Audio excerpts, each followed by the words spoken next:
Ladies and gentlemen, game time is almost upon us, and we are not here alone. We got my guy Rio Robinson representing the Washington Commanders, man. What's going on, Rio? What it do, man? It is week 1 of the 2025 season. Y'all saw how we turned up last year. Y'all trying to do the same this year. Jaden Daniels, year 2. We watched our ops play on Thursday Night Football last night in a crazy game. I'm feeling lovely, man. How you doing? I'm doing well, man. It's good to have you back on the channel this year, man, and especially after what happened last year. Listen, I mean, we're going to be talking about it. Last year, we kind of caught you guys before the storm took off. Then the storm did take off, and we saw what the rest was. But we're here to talk about the matchup heading into week 1. But before we jump into that, man, listen, I know we got a little bit of a rivalry going on. We're definitely not going to be spinning on each other like these fools last night. But I definitely want to see and talk about some narratives that's going around for the Washington Commanders. And no better than to ask you, what you guys got going on over there. So first thing I want to jump off with, man, NFC Championship. You guys make it. You guys are super hype. And we know what the end result was. Yep. Kind of walk me through what you've seen from that team in that game and kind of what you're walking away with. That the couple guys that we are sure of, they showed up in that game. But collectively, at some point, the glass slipper was not going to fit and the carriage was going to turn into a pumpkin again. And Jaden Daniels was ready. Like, the one thing I will take away from the NFC Championship is that he had us in that game all the way up until right before the fourth quarter started, but guys kept losing the football. Jeremy McNichols fumbles the kickoff. Mikey Sanders still gets a crazy penalty. De'Ami Brown fumbles. Austin Eckler fumbles when we're on the way up the field in the third quarter to cut it to one position, and then in the fourth quarter, the game just went haywire. But Jaden Daniels showed me that even as a rookie quarterback, in an environment like Lincoln Financial Field, he was ready to take this team to the Super Bowl in his first season, and that is very rare, and it's why a lot of us say that's the greatest rookie season we've ever seen as a quarterback. Listen, it was a special season, and I would be lying to say that I wasn't a little bit jealous. We talked about it last year. The Giants didn't take a quarterback in that draft class, and to think that Jaden Daniels is that quarterback, and there's a lot of other quarterbacks in that draft class that we're looking like, man, they might be pretty good, especially to start off their career. Now, I'm going to kind of transition heading into this season, right? But the narrative right now for you guys, and I've been down this narrative before, and I've seen it happen for my team. Everyone's expecting the fall off. Everyone's expecting the drop off. Some people are sniffing that out as not a great team last year, and now they're looking at it like, hey, the fall off this year 2 for your young your young quarterback, the team's not going to be as good. How do you stand on that, opinion, and where do you stand with that overall? Like, I've seen even some of y'all's fans compare it to that year y'all went to the playoffs with Daniel Jones, but I would like y'all to understand the stark contrast between Daniel Jones, who threw under 20 touchdowns in 17 games as a starter that year, and a guy who had 4,500 total yards and 32 touchdowns as a rookie quarterback with probably the league's 19th or 20th best roster. We got better this offseason. People keep wishing on our downfall. They're praying for it. They can't believe that we're out of the gutter because we've been there my whole life. We've been terrible. Y'all keep trying to bring up all of the stuff that happened when Dan Snyder was here. We have competent front office now. We have a competent staff, and this quarterback is not fluky. The best quarterbacks in the league, the top guys, think of the top 4: Allen, Mahomes, Burrow, Jackson. There ain't no sophomore slumps for guys like that. Guys that are cut from that elite cloth that are different than everyone else in the league. There are no slumps and regressions. Great is great. And I've already seen him do it with a lesser version. He has a better roster this year. We go out and go get Laramie Tunzel in a trade that no one heard about. Everything we used to do used to come out before it happened. Everything leaked. It was leaky faucets all over Commanders Park back in the day. And now we move in silence. We go get a Deebo Samuel. We upgrade at left tackle and at right tackle and at left guard and at wide receiver. We got Terrier's money. It took a little longer than it needed to, but it got done. And we got faster in the running back room. But the offense was never something we were going to be concerned with anyway. It's if the defense can take a step. And we've seen what Dan Quinn and Joe Witt Jr. can do to a defense. When they went into Dallas together, that defense was a nightmare. And you see what they turned Trevon Diggs and Deron Bland into. Bland just got paid the other day. They can credit that to Dan Quinn and Joe Witt Jr. But nothing about this team other than the schedule got harder in 25 spells that they're going to take a step back this year. They keep pointing to things like all the magic that happened last year. Sure, we're not going to throw another Hail Mary. Yes, we won another 4 or 5 games at the end of it, but great quarterbacks, it's what they do. Y'all seen Eli Manning win 2 Super Bowl. Clutch is clutch, and that does not just go away because the season changed. Yeah, man. I agree with that sentiment, man. And I think overall, and I see shout out to people in the chat right now. Listen, if you're on this live, throw in some chats, like up the stream, and definitely subscribe if you haven't already. But like he's saying here, man, been 30 years since we were good. Literally just can't accept it. People can't accept it like we're not allowed to be excited, which I totally understand. Obviously, respectfully from this side, we're not going to be rooting for you guys, and if anything, we're going to be trying to go against that grain a little bit. But I can see exactly what you're saying with your team from last year and comparing to this year as well.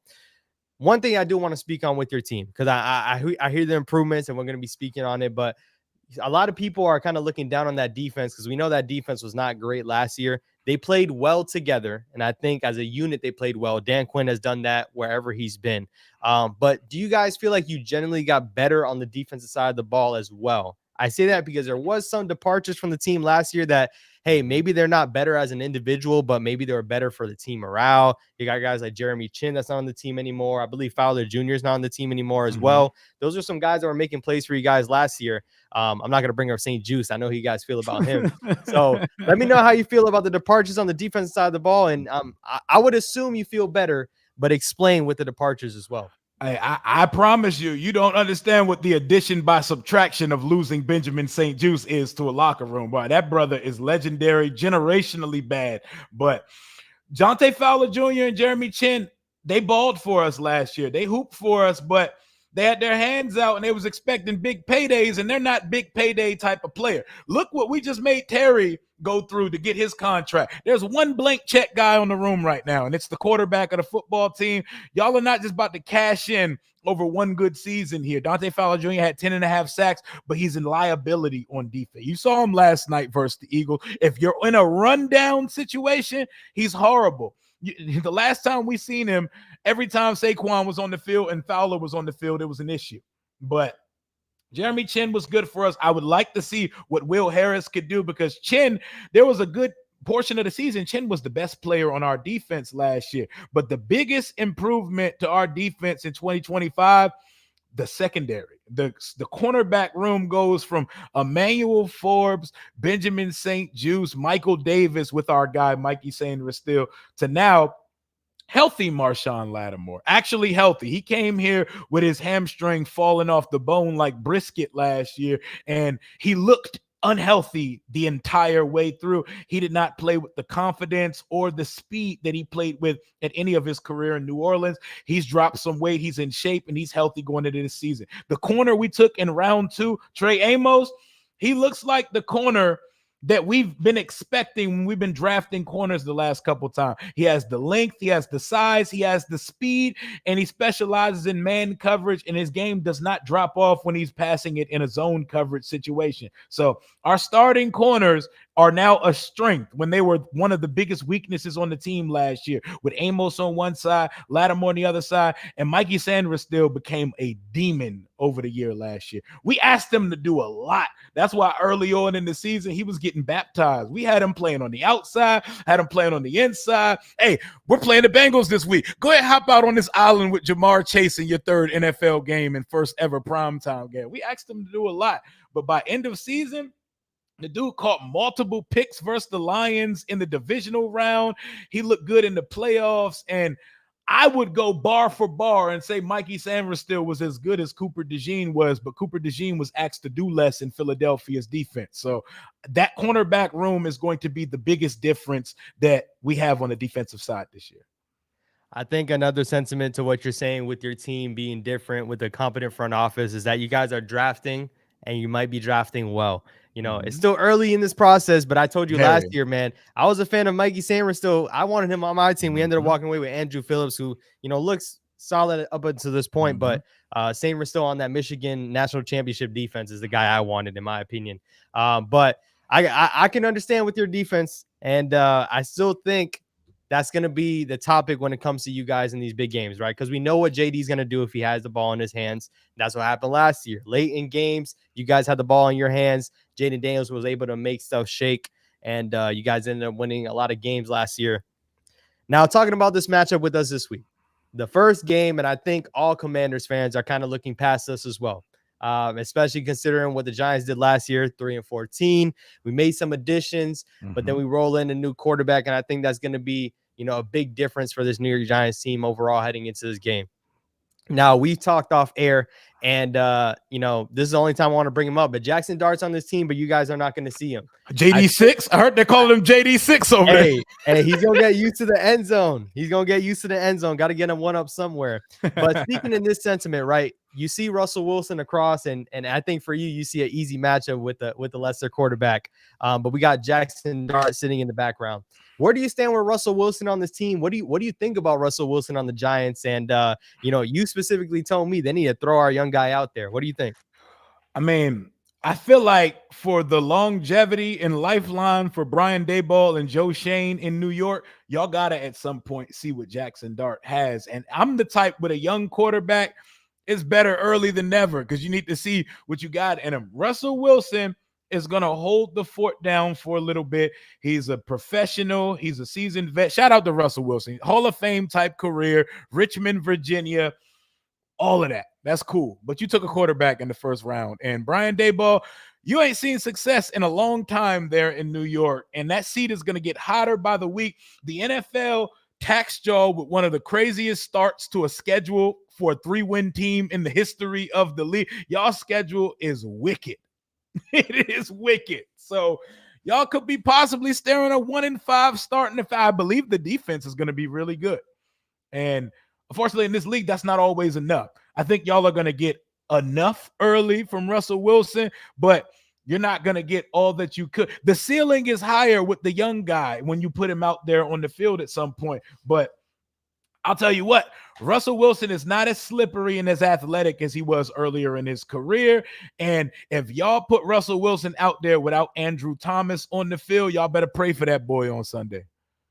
Yeah, that's definitely a piece that I really want to see on the field. And as of today, I don't think that's going to happen. Speaking to Rio's point, man, just throwing up the schedule real quick. We got the Commanders this Sunday, Cowboys, Chiefs, Chargers, Saints, Eagles, Broncos, and Eagles. Eagles twice in a span of 3 weeks is abysmal, especially for this team, but especially looking at it for, once again, first 6 weeks of the game, we can't even get into a right start.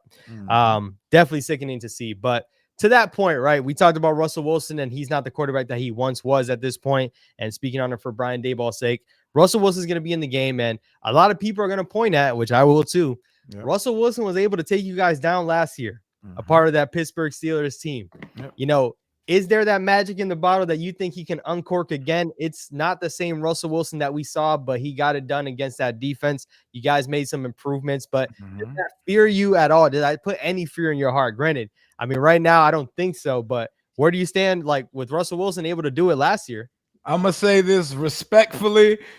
Pittsburgh is considerably better than the New York Giants. The supporting cast and the coaching staff in Pittsburgh, that's a whole different thing. Secondly, Benjamin St. Juste is not here to let Mike Williams come off the street and catch a 40-yard touchdown in the fourth quarter on 3rd and 14. So we've gotten better, and his surroundings were considerably better last time we seen him. But trust me, that Steelers game still stings.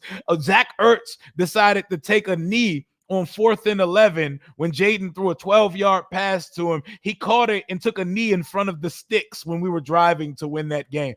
I still think about that game every day. Thank you for the reminder. I hate that game. Listen, I had to bring that game up, and I think it's very equal to how I think about our matchups last year with the Giants against the Commanders. Our first matchup and our second one. Not too much the second one, but definitely the first one. It it That was holds a certain crazy. sting. We weren't going to be in the playoffs, but man, I mean, it would have been a different outcome if we add a kicker and a catch, maybe. Speaking to Amos's point right here, man, Paulson Adebo is going to be a problem with the Commanders. That is something I want to address. Now, I'm not going to sit here and say Paulson Adebo is going to shut down whoever is guarding across him. I will say I think Paulson Adebo is a good addition to this secondary. And there's a couple other additions we made. Javon Holland being added to the team, Abdul Carter being drafted to this team that we already thought this D-line should have been a problem. But now it definitely should take another step with Abdul Carter being added to this defense. Do you find yourself in a place where the matchups scare you in any way? Is there a certain matchup with this Giants defense and this, Washington Commanders offense in any way? We know you added Laramie Tunzel. We know you added Deebo Samuel, but I think we made some additions to this defense as well. Deontay Banks not being a CB1 already is an addition. And according to what we've seen today, I mean, he's not even going to be starting out there Sunday. It's going to be Cordell Flott. So maybe we can pose a couple different issues, and Banks not being on the field is like what you said, addition by subtraction. Where do you stand with the matchups with this defense versus your Commanders offense? The D-line is a problem for everybody. The D-line, but I do trust in what we built on this offensive line. We're not going to have Sam Cosmi this week. He's on the PUP to start the year, but we got 2 new tackles, a first rounder and a 5-time Pro Bowler. I'm ready for it. Y'all can get to the quarterback. You got to catch him when you get there, though. You got to catch him when you get there. We had a significantly lesser offensive line last year, and last time I checked, a lot of your best defensive linemen had a clean sheet when y'all played us last year. Brandon Coleman played out of position last year and kept Brian Burns pretty clean for the day and off of Jaden Daniels. I like your defensive line. Paulson Adebo and Cordell Flott not about to stop what we do offensively. Y'all are going to see year 2 Cliff Kingsbury and Jaden Daniels, and there are going to be no training wheels on this bike this year. They're going full go. The difference between this year and last year, weapons-wise, is we have players that can actually make things happen with the ball in their hand. It's not De'Ami Brown and Olamide Zaccheaus and Jamison Crowder and Luke McCaffrey out there who do nothing with the ball in their hand. The rookie 4th rounder, Jalen Lane, y'all don't know who that is. Y'all are going to hear that name very early and very often in the slot. He's the fastest player on the team. He ran a 4.32 and he looks every bit that. Deebo Samuel is a nightmare to tackle in the open field. He's been the best yak receiver for a few years now, and he got the silver lining of Terry missing most of the summer, holding in for a contract, is Jaden and Deebo have a phenomenal connection, because that's all he had, because Noah Brown, who gets injured every year, missed most of the training camp, and Terry was holding in for most of training camp. So it's just been Deebo, Lane, and the guys all summer. Zach Ertz is Benjamin Button. Jaden loves him. We got 20 games out of Zach Ertz in 2024, and the last time we saw Ertz in the NFC Championship, he was the only person that came to play weapons-wise. He had 11 catches for 108 yards. They love Zach. Or they don't even make that man practice during the week because we need him on Sunday. Every day is a veteran rest day for Zach Ertz. But year 2 of this offense, my best advice is bring your track shoes and tell your offense they better be ready to squabble and put up some points, because there are not going to be many teams that keep us under 27 to 30 points. Yeah, man. Listen, shout out to my guy TP right here saying it's not enough. My guy TP, we were live yesterday. Definitely subscribe to my guy TP if you haven't in the chat. I hear everything you're saying. And even thinking about the guys, yeah, I'm actually not too worried about the guys. I'm not worried about Terry. I'm not worried about Deebo. I'm more worried about getting beat by the other guys, because that's where you guys kind of beat us last year. The Noah Browns of the world. I didn't see too much from Luke McCaffrey, but Zach Ertz, once again, like we haven't either. Zach Ertz kills us every time. It was when he was in an Eagles jersey, and now it's when a Washington Commander jersey is on. Zach Ertz always gets us, so I'm hoping that let me tell you a name that y'all have no idea exists that y'all should probably put down on the scouting report. Ja'Cory Crosky-Merritt. Crosky-Merritt. This is a 7th round pick running back who missed the entire season, but not due to injury in his final year of college. If you want to, don't look at our depth chart and see him at RB4 and think, oh, he ain't nobody. There's a reason why they got Brian Robinson up out of here this summer. And I was actually going to allude to that next, man. That's the guy I'm hearing about, Bill. Bill, with his name not being Bill in any part of his name, with that 4-part name. You guys traded away your running back. That running back put up over 100 yards on us. So I don't really think it matters who the personnel is. I mean, you guys are able to do it on us regardless.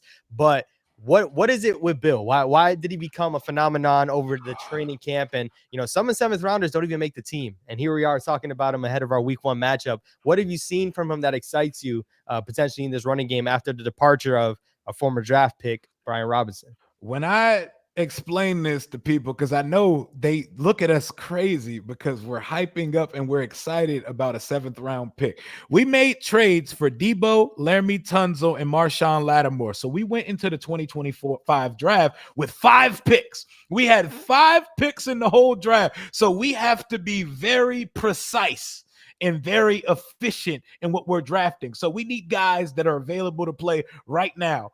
And we met with this running back a couple times before the draft. We don't have a running back with speed, with home run ability, with consistent vision that can get in and out of the hole, one cut, see ya. We have one of those. He's a 4-4 running back. He looks like a traditional running back. You see the jump cuts. You see the quick movement.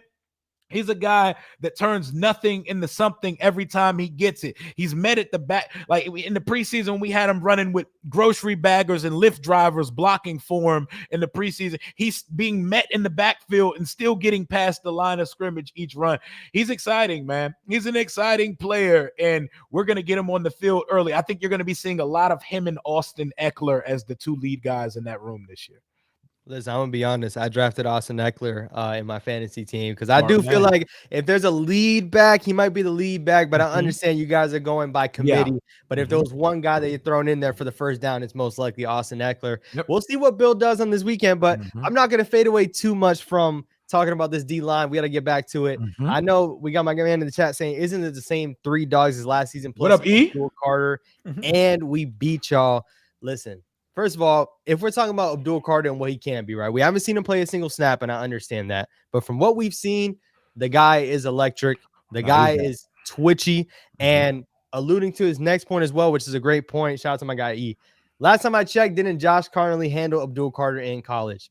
I do believe that Abdul Carter is looking to right those wrongs that happened in college. Because if there was one matchup that he did get the best of him, it was Josh Connerly, and you guys have him starting at right tackle. We know what Laramie Tunzel is on the left. We know Josh Connerly is going to be on the right. We'll see what some real game NFL snaps is going to look like, especially with Abdul Carter trying to get his I think Carter could be trending to be the best edge rusher in the division now that Parsons is out of there. 100%. And I agree with that sentiment. I can make the argument that, I went to training camp and I saw him when he was practicing, and we seen it all through training camp. He's the best rusher on this team. I know Brian Burns is on this team and he's getting paid the big money, but Abdul Carter is probably the best passer. Can't even mention your boy Thibodeau. Hey, I had a feeling that's going to come up in this next question I had for you. You got Dexter Lawrence, Brian Burns, Abdul Carter, and Kayvon Thibodeau on the D-line. You're doubling a couple guys, right? I think Dexter Lawrence is for sure an instant double team. You have to put 2 guys on Dexter Lawrence. If not, he's getting through that offensive line. Brian Burns is most likely to get handled with Laramie Tunzel. Out of the next Abdul Carter and Kayvon Thibodeau, I'm assuming you're fading towards Kayvon Thibodeau. One of those guys has to win their matchup. Are you most worried about Abdul Carter with his one-on-one matchup with Connerly, or Kayvon Thibodeau potentially on the inside, outside? We'll see how they play him. Abdul Carter looks like he's one of those ones. Some players, you don't need to see them play a down in the league to know, oh, he has it. He has the get off. He has the skill set, the tool bag, all of that. Kayvon Thibodeau does not concern me unless Charles Leno Jr. comes back to play tackle for us. Charles Leno Jr. single-handedly sent him to a Pro Bowl and gave him like 4 sacks back in 2022. And he's been trying to chase that high since then. Kayvon Thibodeau is not good at football, bro. He is New York Chase Young. He puts no fear in my heart. He's more celebrity than football player. He does not put any fear in me. Abdul Carter, Dexter Lawrence, they do. Brian Burns got to show me in New York because we've seen him a couple times, and he had some clean sheets versus us last year while we had a guard playing tackle in front of him. So it's Lawrence and Carter that will have most of my attention on Sunday. Listen, for the defensive side, I completely agree. Kayvon has to win his matchup. I think that's going to be the one where you guys stick him out with one offensive lineman and try to see if he can get, past him and make a play. Abdul Carter is someone I have high expectations for, and for it to be a rookie while we got a fourth-year guy coming in. I think Kayvon got some moves in him, but we got to see it on this Sunday. Talking about our back end as well, Jaden Daniels is good on the move, and he's good, obviously, throwing to his wide receivers. I think Tyler Nubin in his second year is a guy to watch out for. If there's any guy to look out, if there's an X factor I want to throw out there that's not a part of the front four, Tyler Nubin. Tyler Nubin needs to make another step. Javon Holland came in as, getting a big payday from Miami. Javon Holland has been iffy in his last years with Miami, but I'm hoping he can, resurge and be a guy that's all over the back end of the field. Tyler Nubin is probably going to be more of that box guy that needs to come up, help with that run support. Listen, you guys run the ball very well. My guy TP alluded to it. We definitely had to make an emphasis on stopping the run. I make the argument as well. The Giants offense needs to show up at least a little bit. It's very easy when you're behind the 8 ball. A team can just allude to running the ball and not playing catch up. Sliding back to the over on the offensive side. Okay. We know you have Marshawn Lattimore. We know you have Amos, but I don't think any of those guys are going to be able to stand up with our guy Malik Nabers. I think you know that a little bit as well. What do you think the emphasis is when it comes to stopping this New York Giants offense with a guy like Malik Nabers on the field? He's the wide receiver one, clear cut. And I think Russell Wilson is going to be targeting him a lot. What do you think about how you guys are going to approach trying to guard Malik Nabers? And y'all not fooling me with this, his back is hurt and he's got some, man, that boy playing, he's fine. He's going to be 100% out there. I love Malik Nabers, bro. He is my quarterback's best friend, and I think by the end of the year, we could be talking about a top 3, top 4 receiver in the NFL. I already would take him over every other wide receiver in the NFC East, and I've only seen it for one season. I like that guy a whole bunch. That's a guy you try to do your best to slow down. You don't stop a player like that. The only thing stopping Malik Nabers is Malik Nabers. He'll pull a little Cedarian Lamb and drop a game-winning first down that could have sealed the game at Northwest Stadium last year, man. But I can't say enough good things about Malik Nabers. He missed some time with a concussion, played with a revolving door of trash cans at quarterback, and gave you 100 catches and 1,200 yards in his rookie season. He's one of those for real. Listen, I'm not gonna act blind to what you're doing. You want Malik Nabers on your team in a couple of years. I'm not acting blind to it, and I'm letting you know it's not happening. It's not happening. We know he had his college quarterback on the team. I'm not alluding to that. Listen, the guy got to be a Giant for life. We have to right the wrongs after what happened with Odell. It can't happen again. I mean, we've seen Odell and Saquon go live their best lives elsewhere. Hey, third time's the charm, baby. If y'all let that boy test any type of free agency at any point of his career, he's going right down to DC. Let me ask you. Do you think Marshawn Lattimore is traveling? Do you think he's traveling with Nabers? You don't get that? You get that sense? It's a static situation. Whether it's going to be Lattimore, whether it's going to be Amos, it's going to be one of them. And when I know Nabers lines up in the slot sometime too, and when he's there, it's going to be Mikey Sanders still. I don't like that body-to-body matchup, but Mikey's scrappy. He's a dog. I've seen him run the fade with A.J. Brown. So Mikey built for it. He ran the fade with St. Brown and A.J. Brown. He's only 5'8", but he bangs with the best of them in this league. It's not going to be any traveling. I don't believe so on Sunday. Gotcha. That's what I'm looking out for. And obviously, if there's any X factor I'm holding on to on the offensive side of the ball, it's Malik Nabers. Malik Nabers had his coming out party against you guys last year, week 2. After the concussions, he kind of lost his way a little bit, but still to finish with 1,200 yards after missing games, 100 catches. That's definitely the guy I'm looking out for. I think all eyes are going to be on him for our offensive side of the ball. Don't forget, after you guys got Deebo Samuel, or before you got Deebo Samuel, don't think I forgot. I saw the tweets about Darius Slayton as well. Don't sleep on Darius Slayton. I think he should be able to make some plays. I know you guys were probably looking at him as a wide receiver too in your offense at one point. So hopefully Darius Slayton can continue to make plays, and especially Russell Wilson's deep ball. Russell Wilson's deep ball is the difference for this Giants offense. This Giants offense had a gun-shy quarterback all year last year. And when you throw Drew Lock in the mix, man, I mean, he had one good game where we scored 45 points in a game that I think all Giants fans wanted to lose, that we lost the number 1 pick in that game. So Russell Wilson's deep ball is something that I'm looking to see. And Darius Slayton is a guy that if there is anyone that has been stretching the field vertically for us, it's been him. So So the guy's not what's that? What's that? You gotta have some time to throw that moon ball of his though. How's the protection looking this year? Because Bobby Johnson came over here and fixed our O line. I don't know what was happening up in New York, but he came over here and he got these boys right last year.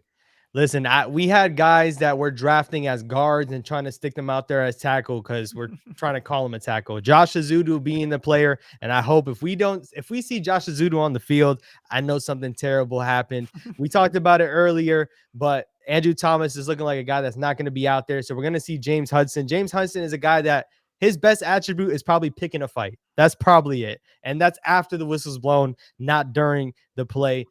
James Hudson on the left side does worry me a bit, but throw a running back on that side. I know we talked about how Scatabo is a little slow. We talked about Scat Pack a bit. Stick him out there to help chip the edge guy on the left side. But even speaking to it, talking about your defense, the individual players don't scare me. It scares me when you guys are throwing Frankie Louvu screaming down the A gap, when you're creating pressure in those ways. What is the edge rusher I should be looking out for? I know you guys signed Von Miller, but man, at this rate, we got to be wondering what kind of production you're getting out of Von Miller. What is your expectations as a premier pass rusher heading into this game? Von Miller is here just to hunt quarterbacks. He will not be playing any type of full-time defensive end over here. He will be on the field on passing down. He is this year's Dante Fowler Jr., and he's going to do Dante Fowler Jr. better than him because that's all he has left to do is just go get quarterback. We don't need him to go stop the run. We don't need him to go out on the field and play 60, 70% of snaps. You're going out there for 40% of snaps just to hunt quarterbacks. And I'm looking at a dude like Hudson as barbecue chicken for Von Miller. Get him out there and exploit that matchup because even at his big age, his get off and his bend around the edge is still elite. It is still elite. But looking at, I think Dorrance Armstrong leads this team in sacks in 2025. I think he might have been up there last year, but he got banged up towards the middle of the season. He came on strong at the end of the year. I think he had 5.5 sacks in the regular season. He had a sack in each playoff game, and we were in 3 of them. We were all 3 rounds. Dorrance Armstrong had a sack. He made the biggest play of the postseason defensively for us because the Lions get a 14-3 lead on us in Detroit. It might have been curtains for us off the early. Jaden would have had to play catch up, and it would have been a tough situation. Up 7-3, and in our red zone, Dorrance Armstrong forces a sack on Jared Goff, the first of eventually 5 turnovers that offense had that night. That changed everything for us. I think the tone setter off the edge is Dorrance Armstrong because I think the other starting edge, Dietrich Wise, he was brought here to be the edge setter because we were horrible at stopping the run last year, and we spent the whole offseason just adding a bunch of size and girth and tonnage up front to stop the run so Saquon and company aren't running for 200 a pop on us and scoring on the first play of the game like they did in the NFC Championship. I don't see Dietrich being a sack master by any means, but Dorrance Armstrong, Frankie Louvu from a blitzing spot. We have other linebackers to spell him and to stand next to Bobby Wagner now so we can free him up more. I think we're going to manufacture rushes in different ways. And I think Javon Kinlaw and Payne and Johnny Newton, that trio in the middle, I think they can add to the pass rush as well. Yeah, man. When you think about our interior, we got John Michael Schmitz back out there who he needs to improve, man. We've been talking about him for too long. You heard his name. He's a 2nd-round pick. We need him to go out there and play. Javon Kinlaw is the guy that was drafted by the Niners, and we know what he was when he got drafted. But I think he has a chip on his shoulder, coming over as a Washington Commander. I am more worried about the interior than the exterior. I'll just be honest. My left tackle is not out there. I understand it. Andrew Thomas, I mean, we've seen the numbers with Andrew Thomas on the field and without him on the field, man. It's different. So hopefully we're able to, neutralize the outside a bit, but the interior is what I'm looking at. And a guy that wasn't really emerging yet. I know you guys have a running back committee, but I'm excited to see Tyrone Tracy out there in year 2. Tyrone Tracy is somebody that Singletary got a lot of the run in our first matchup, and Singletary was solid. He actually was pretty good, but he doesn't have that home run speed. He doesn't have that home run speed. He kind of reminded me of Miles Sanders running last night getting chased down, honestly, because he's not running away from nobody. But Tyrone Tracy does have that speed. Hopefully he's able to get a burst, sometime in and out. And then also, too, him being a pass catcher with Russell Wilson. Russell Wilson likes to check the ball down, kind of put his players and give his players a chance to make a play. Tyrone Tracy is a guy I'm looking out for. And if we're going to win this game, that needs to be where it needs to be get done, man. We talked about a lot of matchups in this game. We talked about, different positions of upgrades. Mhm. Another place I want to talk about is the coaching. Dan Quinn entering year 2. The expectations are through the roof for you guys. Cliff Kingsbury could have went somewhere else, in my opinion, and he decided to run it back with Jaden Daniels and stay on the team. And, what are your expectations with the coaching staff? What are you looking for, not just this game, but beyond it? And we know you want the Super Bowl. We know that's what you want. Where do you think the Commanders end up after this season? Dan Quinn keeps saying we're not looking to replicate last year's success. We're looking to build on it. We're done talking about last year. How do we move forward and go and take it to another level? Dan Quinn, I was not familiar with your game. Dan Quinn is an awesome dude. Like, I totally get the magic and why guys swear by this guy now. He lets guys be themselves. He cares about them on a human level and on not just a coaching level. And the coaching staff he put together, so cohesive. Cliff Kingsbury is not leaving this situation until something perfect opens up. I have a theory that he would not leave here unless something special opens up, like one of the big 4 quarterbacks jobs, or like if Buffalo or Cincinnati were to open up or something like that. He's not going to leave Jaden Daniels, who the ceiling is limitless for, to go coach some startup program in the league. He's already seen how that plays out in this league. And there are ways that Washington can make him the highest paid OC in the league to keep him here, at least through like Jaden's rookie contract. But Joe Witt Jr. is the coach that most people are looking for to see what he got in year 2, because the job him and Dan Quinn did with Dallas's defense there in years 2 and 3, we're looking for that sort of thing over here. And I think what will tell us the most about the coaching staff this year, because I have no concerns over the offense. I don't even have to think about. There are days where I will stream for an hour. I don't even have to talk about Jaden in the offense because they do not concern me at all. With the defense, our biggest thing is I don't need us to be dominant. I don't need us to lead the league in sacks. If they can find a way to force turnovers, be opportunistic, because that's what they did in Dallas. They put their cornerbacks and linebackers in position to make plays and like nice things. This defense has never liked nice things in my life. We force fumbles and never recover them, and we drop interceptions left and right. If they can be a defense that gives Jaden the ball and gives him more opportunities, and with the pace we play on offense where we tire defenses out, there's no way to stop us if you keep giving us more possession. So if they can flip fields and give Jaden some help and give him some shorter fields and stuff like that, we're going to be a very hard out, man.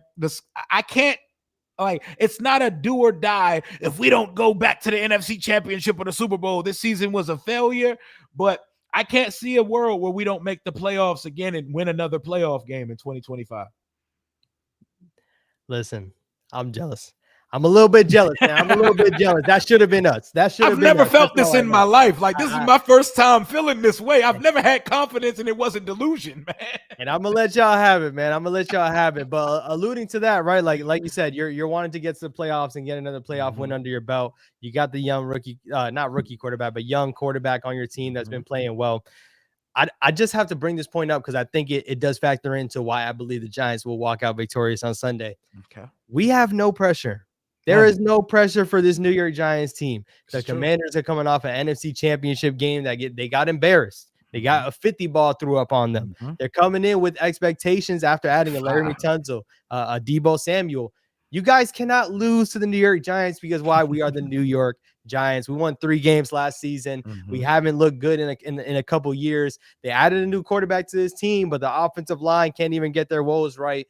That's why I think there's a chance that the Giants sneak out with the dub. We're about to jump into score predictions. I need everyone in the chat right now. Everyone's on this live stream. Drop in your score predictions in the chat right now. We'll be going through them. But I do think this Giants team can sneak one on y'all and leave again, because if there's one thing we do know, it's an NFC East game. A lot of things can happen. I think there should be some. I think there should be, like my man TP just said, there should be some pressure on the coach and the GM, because seats are going to be on fire if y'all come out 1-6. 1-6 for sure. 1-6 for sure. But as far as this first game, I think all the pressure is on you guys. You guys can't lose to us. First game. It's important for us to come out hot. But I don't think anyone's really picking the Giants to win. Everyone's picking the Commanders to win. So I think that could lead to a victory for the New York Giants. What's your score prediction? I know you got your team winning this game. What's your score prediction, and what do you think will be the final blow to get it done? I think it's going to be 31-17 Washington, but it's not going to be just some blowout fashion type game. I know the final score spells 2 touchdowns, but it's going to be a competitive NFC East type bloodbath game for a while. Washington takes a 24-17 lead late, gets the ball again. Jaden Daniels takes us down. We go up by 2 possessions and ends that way. It's going to be an NFC East game. You saw Dallas and Philly last night, right? It's week 1. Wacky things, weird things happen in week 1. Here's the thing. I don't see our offense being held down this year. I don't see our offense being stopped. And I don't know if y'all got the facilities for that yet, big man. I don't know if y'all got the facilities yet to run a 27-30 point type performance. And we're going to score on Sunday. We're going to score, and our offense is going to keep. Even in that first game we played last year where we were still experimenting offensively, we had to settle for 7 field goals, but we didn't punt that entire game. We didn't punt that entire game. We didn't turn it over that entire game. You're going to see year 2, man. I went back and watched Lamar, Patrick, Burrow, and Allen's second seasons just because I was trying to see something, because we got one of those here in D.C. I think he's going to set the tone for an MVP candidacy type season in week 1 of the season. 31 points versus a really good defense to start the year, man. Yeah, man. I got it a little bit more of a low-scoring affair. We got people in the chat throwing on right now. We got 31-20 Washington, Giants 24-21, 30-17 Commanders, and we got 77-3. My guy Paulie D in the chat, man. Listen, if you're asking me for my score prediction, I got it being a little bit more of a close-knit matchup. 24-23 New York Giants. I got you guys scoring 23. Listen, everything you explained, I can see it. The quarterback stepping into year 2. You added a guy like Laramie Tunzel and Debo Samuel. This offense should be going. We got guys that need to answer the call. Abdul Carter, the guy that got the only good tape on you in college, is across from you. We need you to answer the call. Dexter Lawrence, you're the best D tackle in the league. That's why everyone's crowning you. We need you to pressure in the middle. We need you to answer. Oh, is he playing? I heard he's having a baby this weekend. Is he playing on Sunday? Hey. Week 1. He's going to be out there. We're going to ask her to hold on at least one day. Can you give us one more day? That's what we're going to ask from her. But overall, I think this defense needs to answer the call, and I think that's what it comes down to. It's our defense against your offense. Our offense is going to be able to hopefully handle in there. For a prediction for the season, I say if the Giants have a top 20 offense. And when I say top 20, to some that sounds like a small feat. For this Giants offense, these last 5 years, it hasn't been. Give us a top 20 offense. You'll see us be a lot more competitive in these games, and we should be walking out with some. It's not lunacy for me to think that last year we had 3 wins. You swap quarterbacks, maybe we add another 3 wins to the schedule. Vegas got us at 5.5 wins. I definitely think we should be above that and hopefully be able to sneak out another dub this Sunday. I got 24-23 New York Giants, man. Hey, if it could change that fast, bro. We won 12 games and went to the NFC Championship. The year before we were 4-13. So it can happen fast, but you got to get that quarterback situation right. And how many games do you need to see out of Jackson Dart in year 1? Man, out of Jackson Dart, I think the recipe is out there right now, right? Everyone's alluding to Brian Daboll so in love with Jackson Dart that you're going to see him sooner rather than later. I got people saying he should be starting the season week 3, week 4. I think Jackson Dart starts around 4 games, and I think that's going to be in the latter half of the season. So only 4. I got it only 4 games at the end of the season. We have a really late bye this year. We have it around week 13, I believe, with 4 games left. I can only see it happening during that bye week period, and then we throw him in there. So you got Russ playing that 13 games this year. That's got to be. That's so got to no be. Jameis, just Russ. If this team is going to be successful, Russ is the quarterback. If this team is falling down and everything's falling apart, that's where Jackson Dart gets inserted to save the team. I just don't like that recipe for a young quarterback. He shouldn't have it on him where we start off 1-6, throw out Jackson Dart, try to save these guys' jobs. They could ploy that as a reason, but if we're able to string enough in games that we're kind of within it, without it, by the last 4 games, you throw Jackson Dart in there, it doesn't really matter what he does in the last 4 games. give them the reps, give them the chances to try to get a W and head into next offseason knowing next season is a go. Next season's full on go. Can I float a doomsday scenario for you? Go ahead. Go ahead.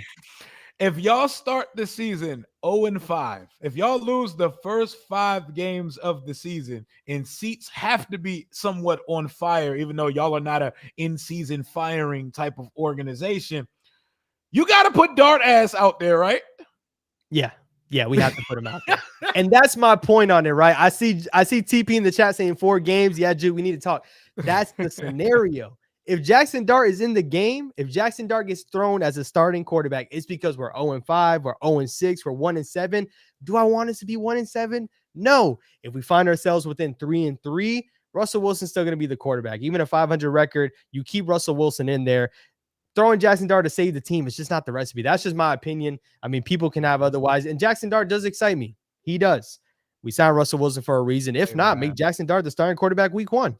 I think that should be the recipe for what we're trying to look at him soon. He got to go out there and take his lumps like Drizzy Drake May did for the Patriots last year. You got your couple weeks of Jacoby Brissett, whatever his name is. Hey, go, let that boy go out there and earn his stripes, man. Brian Daboll, your last lifeline to remain the coach in New York is to show them we drafted one of those. We drafted a baller. There is something here. You need to keep me here to develop him. Russell Wilson not saving nobody jobs over there. Listen, Jacoby Brissett played in a lot of teams, and I'm having a blank. Did he play for you guys? Yes, and he almost ruined us getting Jaden because he decided to come back from 27 points versus the New York Jets. But thank you to Greg the Leg Zerline for securing Jaden Daniels for my football team. Listen, I knew I wasn't tripping. I feel like I seen him on your team too, but I do feel like he's been everywhere. Like Crazy Man said, Russell Wilson has always been good games against us for some reason. I'm baking on that. And TP weighs in saying I got us at least 2-2 these first 4 games. If that's the case, why Dart? That's my point. 2-2, 500. Listen, this team doesn't hang around 500 often these last couple of years. What week did Drake May play? I believe it was like 3 weeks in because Brissett actually got hurt last season. So you did see Drake May kind of get entered a little more earlier than they thought were. Shout out to my guy Born for Sports in the chat. Salute, bro. Giants gonna smack the Commanders. #BTA. Listen, I'm excited for this Sunday. It's been a long time coming. It's an NFC East matchup. I'm excited for this Sunday. Last little tidbit, Rio, before I send you off. Is there anything you've seen last season that surprised, or not last season, sorry, last night that surprised you with the outcome? I think everyone had the Cowboys for sure getting spanked. The guy spitting on the other guy kind of changed things a bit. But is there anything that shocked you last night from seeing those guys? And is there a chance that either of those teams finish above the Commanders this season? Dog, that cornerback position opposite Quinyon Mitchell is barbecue chicken for everyone in the NFC East, bro. Oh my God. Whoever, Adoree Jackson, Keely Ring, whoever's on, I know Howie Roseman got to be working the phones through the league trying to find him a cornerback that should not be available, that somehow becomes available, because Adoree Jackson looks like the guy everybody's going to be targeting all year. And you can kind of see some of the pieces that Philadelphia is going to have to make up for that they lost this offseason. They lost Josh Sweat. They lost Milton Williams. They lost C.D. Gardner-Johnson. They lost Darius Slay. And you could kind of see some of the chinks in the armor of that defense. And Dak's stat line won't say it. Dak was doing whatever he wanted to versus them boys last night. He can't help it that C.D. Lamb couldn't catch a cold and that Jake Ferguson dropped a touchdown and that Pickens is juggling passes and that guys are not under control. But I see food over there. It's week 1, though. You can't take too much from a week 1 game, especially when your best defensive player is not out there. But, hey, let's go ahead and show them how a quarterback throws for 200 yards in an NFL game on Sunday. 200 yards. That's the bare minimum we're hoping for. I think both quarterbacks might be able to do that. Adoree Jackson, Giants legend out there, still playing for the Giants, it looks like, potentially. Listen, I appreciate you for jumping on, man. Listen, the guy just hit 20K a couple weeks ago, actually. So shout out to my guy. Congratulate my guy in the chat right now for hitting 20K. I think everyone knows where they can find you, but let the people know where they can find you. And are we going to see another live Commanders event pretty soon? As a Giants fan, I'm going to let y'all know that was dope. It was dope to see you guys get that together. You guys jumped in a bar and all the fans were with you too. Speak a little bit about that and let them know where they can find you too, man. Yeah, that event was love, man. I do my channel, Rambling with Rio Robinson on YouTube, but I also do a group channel with the three other very large Commanders content creators, Louis T, Ed Oliver, and Rico from Street Score. We did a live Commanders podcast at Crystal City Sports Pub a couple weeks ago, and it was so much love in that room that night. The next one's going to be bigger and better. We're expecting another sellout. It's going to be an in-season type thing. So that one's going to be on another level. I appreciate you for having me on. And we play again.